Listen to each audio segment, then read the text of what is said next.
করতে চায় না, বলে ও তারা তো হিন্দি ছবিতে গান শুনতে ব্যস্ত থাকে, আসলে এইটা কেন? আসলে আধ্যাত্মিক জগৎ বললে এটার পিছনে অনেক ব্যাখ্যা থাকে। আমি এত কথা তো বলতে পারবো না, কারণ হচ্ছে আমি যখন মানে লালন গীতি শিখি আমার গুরুর কাছে, যখন আমি যাই, লাইক আমার বয়স তখন হচ্ছে 10 বছর। সো তখন আধ্যাত্মিক টাইপের কিছু কথা উনি আমাদেরকে বলতো, শেয়ার করতো।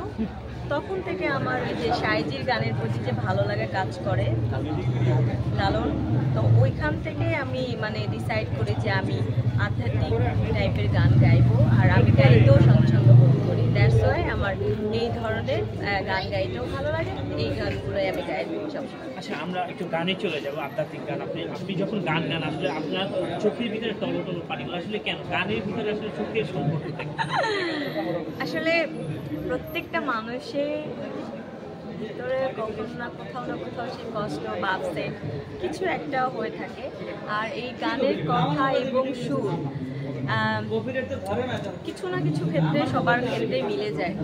তো আমি যখন গান গাই অনেক কথা হয়তো আমার বাস্তব জীবনের সাথে মিলে যেতে পারে। দ্যাটস ওয়াই আমার জন্য অনেকে আছেন, অনেকে বলেন শিল্পী হওয়া যায় যখন ছ্যাঁকা, এটা কি সত্যি কিনা? মানে কষ্টের গানগুলি যখন, আপনি কি ছ্যাঁকাটাকে খেয়েছেন?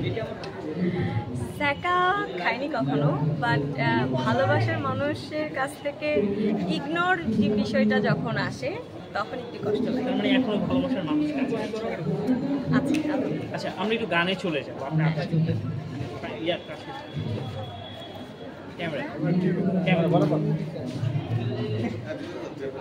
আধ্যাত্মিক তো অনেক টাইপের গান আছে, তো আমি কোন টাইপের গান গাই? আপনি তো আধ্যাত্মিক টাইপের যে লালন গীতি পারেন, আপনি লালনের 2টা গান শোনার পরে আর একটা বাড়ি সিদ্দিকী, 2টা গানকে শেষ করুন। ওকে, তো লালন দিয়ে আমি শুরু করছি, যেহেতু আমি লালন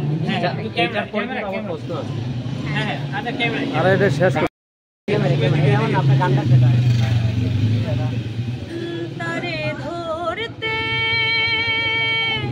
পারলে মনো বেরি, ধরতে পারলে মনো বেরি দিতা পাখির পায় কেমনে আসে যায় খাঁচার ভিতর অচিন পাখি কেমনে আসে যায় কপালের ফের নইলে কি আর পাখিটির মন ব্যবহার কপালের ফের নইলে কি আর পাখিটির মন ব্যবহার খাঁচা ভেঙে পাখি আমার খাঁচা ভেঙে পাখি আমার কোন বনে পালায় কেমনে আসে যায় খাঁচার ভিতর অচিন পাখি কেমনে আসে যায়।